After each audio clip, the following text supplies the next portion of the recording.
Grace under pressure. This is a term that we'd have heard so many times in conversations with respect to our family, at work, and character in general. But what is really grace under pressure? Grace under pressure is commonly misunderstood as being able to control your emotions. And that's the real short message or meaning that we are told. However, grace under pressure is much more.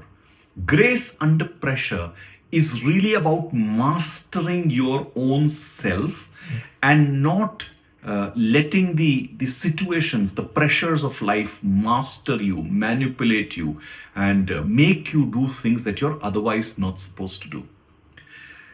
And to understand this, let's understand that under pressure, when we are under stress and we are not able to handle a certain situation of our life, emotions can override our logic and making our thinking out of gear with whatever is happening. It can make our actions very random and it can take us off our path or chosen path, off purpose, or what is righteous or ethical or moral. And it can also make us rigid and react in very strange ways. And do pressures happen in life? Yes. And in various shapes and forms, in various spurts, pressure will keep coming. From small little pressures of missing a timeline or a deadline or getting late, reaching somewhere, to bigger pressures of something going wrong, a financial challenge happening, a health challenge happening, to much bigger problems where if you are an organization leader or you're running the household or you're taking care of a family, then there could be much bigger issues that could happen where one would need to render oneself and one's service for others who we are responsible for. Now, the more people you're responsible for, the more situations you're responsible for, the bigger the pressure on you. Hence, it's very important for us to develop grace. Easier said than done, some would say. I would say no. It is easy. However, you'll have to prepare well. Like I said, grace under stress is really about mastering yourself and understanding how you interact with the world. The first way that we interact with the world is our emotional, let me correct myself, our intellectual stability. The intellectual stability is about our skills, our ability, from the language that we know to the subjects that we know to the methodologies, the way that we deal with people, deal with situations, our thinking skills, our communication skills, the way we negotiate in a situation, how we maintain our alertness in various situations. All of this is our intellect. What we have studied, what we have practiced, what we have benchmarked, what we have seen other good people doing, all of that matters. And I have said this on numerous occasions to you that you must be a master of your life. You must be a craftsman at your life. So anything and everything that your life deals with in the subject matter, in your family, in your social setting, in your workplace, you should know your subject matter really well. From your physical and mental well-being to how relationships work, to how work needs to be done, to how leaders think, regulators think, government works, legal frameworks work.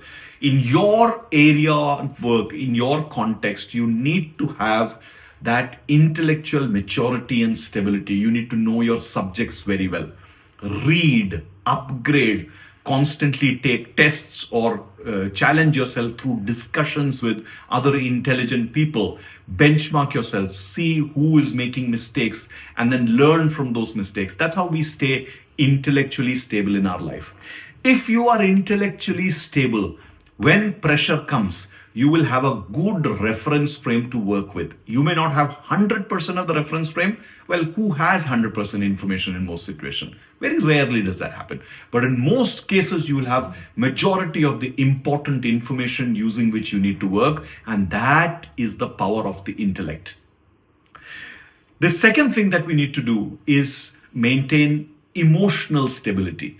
And now emotional stability is our ability to identify what is triggering us, what churns us, how do emotions show up for us? So when something goes wrong, is our first response withdrawal, or is it attack, engage, anger, or do we get anxious? Do we get flustered? Do we want control? Do we go quiet? Or do we just sit back and start doing things at our own pace? Or do we become bold and take risk? Or do we use humor to lighten up the situation? Or do we want people around us, or do we not want anybody around us? What is our pattern is something that is important for us to understand. So look at different situations of your life where pressure happened, and what are the typical behaviors that you showed, which were which you may have thought that that was the right thing for you to do, but which may not be the desirable ways of handling the situation. If you have good intellectual base, you will be able to identify what are the inappropriate ways that you behave emotionally in various situations. Get a handle of that and find alternate behaviors. Remember, there is no way of achieving emotional stability if you don't choose better behaviors in dealing with yourself and in dealing with the world around you. And your learning will help you make those choices.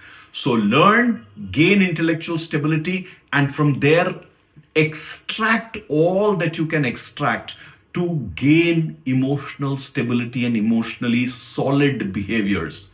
Have that stability. When things happen, you should not get flustered. You should not withdraw. You should not start taking unnecessary risks, or you should not go towards control. And that's where you will have the emotional stability. I'll go a step further on emotional stability. Emotional stability is also being able to operate with compassion, with joy, with harmony, with peace in every situation.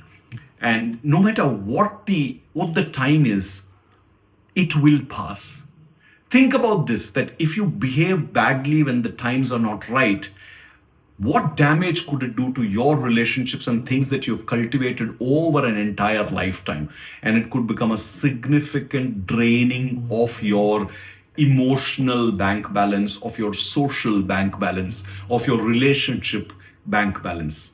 And that's why in emotional stability, as much as it's important to arrest and replace your negative behaviors and negative emotional cycles or responses, it's also important to acquire positive response cycles, which predominantly is these 3-4 things that I said: being compassionate, being joyous, being peaceful, being harmonious in various situations, and through that harmony, being collaborative, working, being pleasant.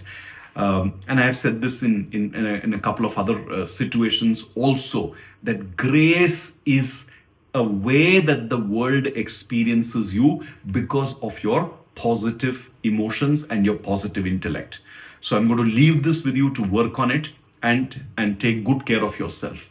However, our intellectual stability and our emotional stability alone don't give us that grace under pressure. What we also need to do is avoid being myopic. And that myopia of life can only be avoided if we take a long-term perspective of things. One is the proactive long-term perspective of ourselves, that where is my life going? Where is my career headed? Where are my relationships headed?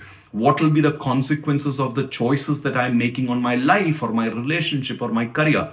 So both looking at the vision and direction of our life and looking at the consequences of the choices that we are making and who we are and how we respond to the world is how our long-term perspective evolves. It's constantly evolving. We need to have a little bit of a fuzzy logic of what our future looks like, and then continuously reinforce it as we keep on discovering life.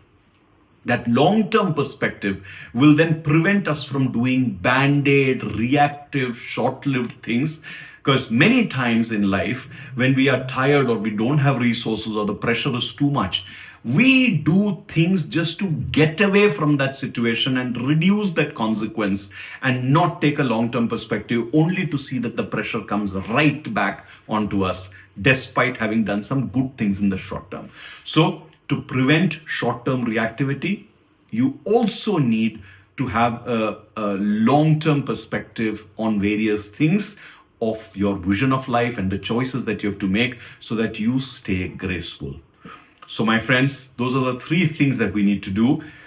Intellectual maturity is a constant game. Emotional maturity is something we can work in a short term, and once stabilized, we just need to make sure that it stays in the maintenance mode so that we don't slip back. The long term perspective is also something that we can do a deep exercise at some stages of our life, and we need to just periodically come back to it and refresh it. So, in a nutshell, the most important step is intellectual maturity and stability, where we need to learn, understand, calibrate, and continue the learning process. Wish you the very best of learning, the very best of grace. May the world be blessed through and with your presence.